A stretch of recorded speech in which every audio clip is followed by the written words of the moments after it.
a sense of community when you're free. Rolling through the mountains, rolling through the valley, rolling through paradise with me. Hello, everyone. Well, hey, it's time for another interview. With me today is Bruce Sancan, and he is with, who are you with? Port Moody Jamz. Port Moody Jamz. So now, are you the founder of Port Moody Jamz? Oh yeah, I'm the founder. I'm the garbage taker outer and everything in between. So what exactly is Port Moody Jamz? Well, it's basically a small enterprise that I've started that is sole purpose is to be able to bring live music to the community and possibly expand to other areas for larger venues as success comes my way, if it does.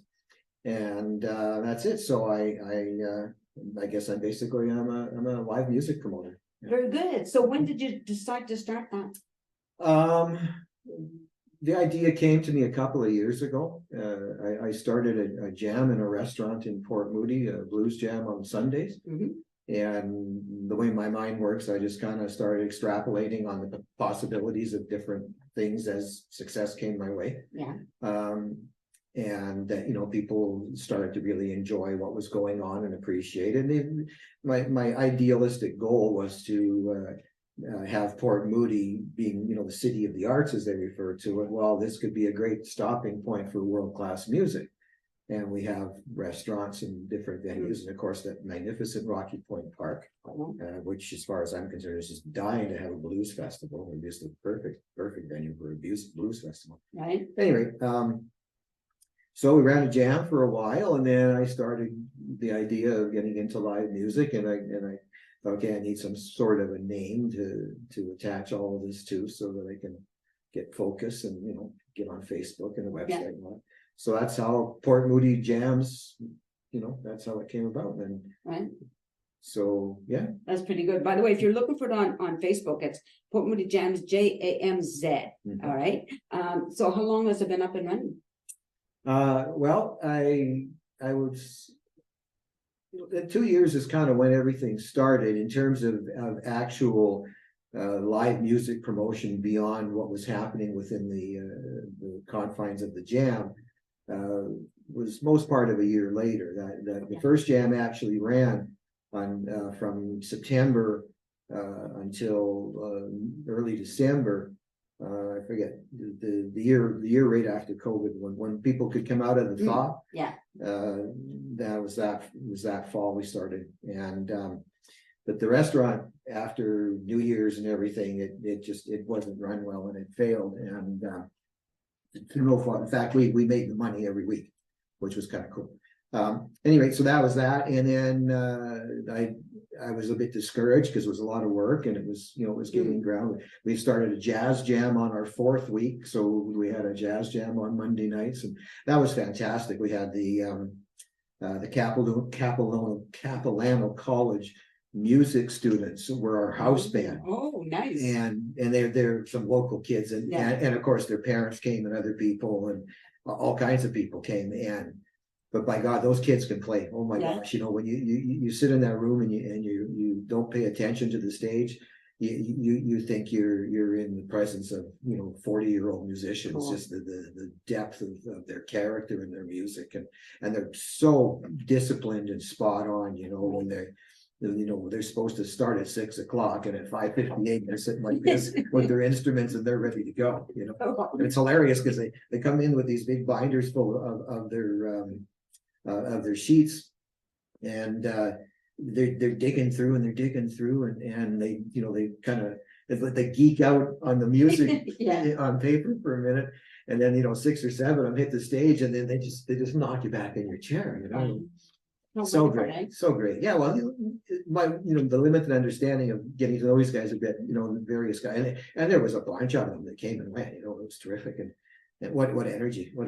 But nice. Yeah, they'd all been playing in other orchestras and bands and ensembles, I think, since they were kids, since they were little, probably 8-10 years old. They were already steeped in their education, And so, these are, seasoned players already, by the time they're 18 years old. Right? So Pretty good. it was a spectacle. Yeah, Pretty good. it was wonderful, and their energy was great, as I said. And I mean, one time this older guy rolled in this great big huge acoustic bass in the case and all that, and barely get it through the door. And there was this young kid that was playing a Telecaster, or rather a jazz bass. And then they swapped partway through, and the kid was playing his bass and he was playing the electric. Nice. And, just that kind of camaraderie and that developed, which is music in its essence. Yeah, I mean, man, that's the magic of when two people can just sit down and not have ever breathed a word to each other, and they just create, and they get their stride quickly, and that's the best part for me, when I see two musicians who haven't played together and they connect and the magic happens. That's the beauty of the jam. Yeah, you see it sometimes, like say during a concert or something, somebody from the audience, or they want to play, they get invited up on stage and they just join in, and I think that's wonderful, right? Yeah. Are you yourself a musician? No, I'm just a lifetime music lover. Okay. My background in career was when I was 18. I started installing car stereos. Okay. And I always loved music. I from being a little kid, I remember, like many of us, listening to our mom's radio in the kitchen and the TV shows that were on, and I was fortunate. My grandparents who lived in Vancouver, and we were from Winnipeg, we come out and visit, and I used to get housed in this little room down in their basement with this old couch. There was also an old 33 RPM record player and stacks of old records. So I'd lose myself down in those, and every summer I'd go back and I'd do, looking for the same ones I'd heard before and all that. So it was engendered into me at a very early age, and I just had a natural inclination, obviously, and then I spent a couple of years selling high-end home audio. In between, so that was fun, because when you got nothing to do, you're playing with the gear, so you're moving speakers around and trying this and that and all that, so you really tunes your ear. So I just, a long time music lover, really, I guess is the short answer. And I've been very fortunate that music has informed my career. Yeah, very nice. My work and that sort of thing. And then I by chance, really, one day I ended up getting my hands on an electric guitar and an amplifier that didn't work. I got them real cheap, and I fixed them up and discovered the amp was a Marshall amplifier. It was a solid state thing, and I opened up the cab and the speaker was unplugged, and that was all that was wrong with it. Oh, my goodness! Yeah. So anyway, between that and the internet helping me sort of understand how to set up a guitar, I sold it and made some money. We did, yeah. There's something to this, and that I met a guy shortly after that who was a guitar tech, and he started doing some work for me, and I started learning from him and buying tools, and so I became a guitar tech, and after some years I met a fella who was a brilliant guitar player, Roy, and he was a customer, and he'd come over and we'd hang out for a long time and chat. And that was the one thing about being home based and having a casual arrangement with a shop. Yeah, I guess any shop when you're a one-man show. Right. People come in, you give them the guitar back after, you've done whatever it is that you've done, and it plays new or it sounds better, whatever, all the above probably. And they get lost in it, I just sit back. I don't, and there's been many times where it's like, oh, geez, sorry, man, I have to get out of here. No, I'm having a great time. I'm getting a concert for free by somebody who just fell in love with his instrument all over again. Very nice, yeah. So yeah, I've had some really remarkable moments in that. Anyway, I'm kind of rambling on here, but yeah, I met Roy, and then after some, and so that's what led me into the jam. Right. Was Roy was having jams in his backyard, safe distancing. He's got a big house on the North Shore and a big overhanging deck and huge umbrellas, so we could place people about. Well, I was meeting all of these brilliant local musicians who were coming to jam with Roy, and so that's what inspired me to get to the jam going, and because these guys needed a place to play. And I was just going to say that musicians, they're always looking. That's what they want to do. They want to perform. They want to play. Absolutely. Right. So if you can provide them a venue, right? Yeah. Like absolutely. Why not? Well, sure. It only makes sense, and we're so fortunate in this region. One of the probably there's several real blessings of being connected in this way. And by no means am I a successful producer yet. I've actually I got a show coming up in November on the 17th, and I I did run a blues jam successfully for over a year. It's still in operation, but I'm just not part of it anymore. Right. But I've also had 3 failures in terms of economic disasters with shows that I've tried to run. So this one is I'm all in, and if this one doesn't work, then I will probably give up.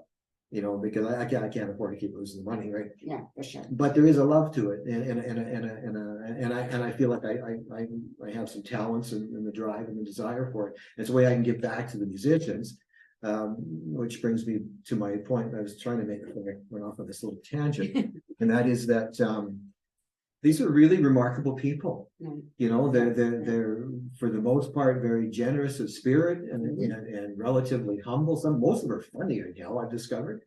And you don't get a lot of the kind of prima donna vibe that you kind of, and actually I find that when I do experience that, where the guy's thinking he's gracing you with his presence by showing up at the jam, it's kind of like, dude, you're really not that good. So whatever. That's usually the case though, because they're insecure, but they maybe I honestly you may well be right, but I guess in my life I've kind of learned to sort of just not try to surmise what's going on in somebody else's head. It's it's a scary place to go. Yeah. But yeah, it should. But I mean, these are people who are dedicated to this and have been for their whole lives, or in cases which I see in my guitar repair business, a lot of my customers they're guys that they were rock and roll warriors or whatever back in the day, or they were in new age groups or whatever era they came out of, and punk rock, but they've gone back to it now that their lives are matured and their families are grown and they got their nest egg, and now they can spend some money on gear, right? And gang damn it, they're going to do it, so bring it on. I'll happily fix it. Meant to do. Yeah, and so or some of them, they've been playing as their livelihood for decades in the eras where there's so many musicians like that around our region that have lived here forever and have played the local scene, and had a mainstay of a regular show 5 nights a week at a pub for 12 years or something like that. They're ingrained in the fabric of our local music world, and they're just really cool people. I agree with you. I've interviewed many musicians. That's what I like, is their generosity of spirit. I love that. They're not afraid to share the stage. No, I know one they that welcome people, and they encourage people to, and because really, and I had this argument with guys about who should not be on a stage when you're in a jam. Well, first of all, it's a jam, it's not Carnegie Hall. Yeah. But secondly, I was like, well, didn't someone give you a leg up? Didn't you have opportunities where you sucked and people got you on stage and you played anyway? I mean, that's what it's all about, right? So, and as far as I'm concerned, and I believe true musicians never lose sight of that. They become a lot more fussy about who they play with, of course, understandably, but they re-gift that, that thing that they've been given, where guys have been tap them on the ass and encourage them, and give them direction and advice and chastise them or whatever the place. They nurture each other that way. And why not, right? Why not? It's a win-win. Yeah, it's a win-win. Share it. And not only it's a win-win-win, because it's good for the seasoned musician, the person coming up, and the audience that gets eventually to see all of this. Yes. Right. Yeah, and which is a key component. It's one thing that I do get a sense of sort of being in this minor role in the almost music production world, is that there's a dichotomy between the audience and the player, and more so the audience, I think, doesn't appreciate what their role is in live performance. Musicians, and although times are changing, and musicians, it's in another realm, it's the same kind of thing, is they don't appreciate the role that they could be playing in promoting themselves and the bands that they're in. And a lot of guys, I understand, they're in multiple bands, and right, yes, and they want a private social media thing and all that too. And I do get that, but I think that more efforts should be made on the parts of musicians to promote themselves and the bands when there's somebody like for me to be able to create a circumstance where the Port Moody Theatre is a beautiful 200-seat theater. Technically, it's very good, and they supply a lighting tech and a sound tech, and we're going to have our own lighting tech for this show. But there's a lot that's brought to bear for the musician to be able to perform it at his potentially his best, or top form anyway, which is critical. But there's such a cost to all of that stuff, Yeah.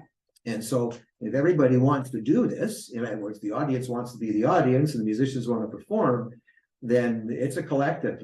For one person to try and drive the success from an economic point of view, that's a daunting, terrifying task. I'll tell you that I mentioned earlier that I this is going to be my last go about it. It's not pleasant, sitting around for weeks at a time wondering if your tickets are actually going to sell. Everybody goes through that, I say to the audience, and that comes to my original part of my comment, their responsibility. Of course, they get to glean the years, the decades of these men. Like one fellow, he just came back from Germany. And in this ensemble of two bands, there's 16 musicians going on here on the show. But he was in Germany for a period of time recently, and if I understand correctly, him and literally a couple or so hundred other musicians were all playing each other's orchestral pieces together. I'm like, how phenomenal of an experience for him. Yeah. But that bodes the caliber of player he is here. So this is the kind of guys we got coming on the stage. Very good. And so but even the musicians, they want to know how the tickets are selling, and is it going to go okay? Yeah. And we all live with that tension, and to me, it's when you're if this works, I have other ideas, and I have to put money up front to hold the dates and all of a sudden, kind of what I'm prepared to do, and I have musicians that are prepared to play.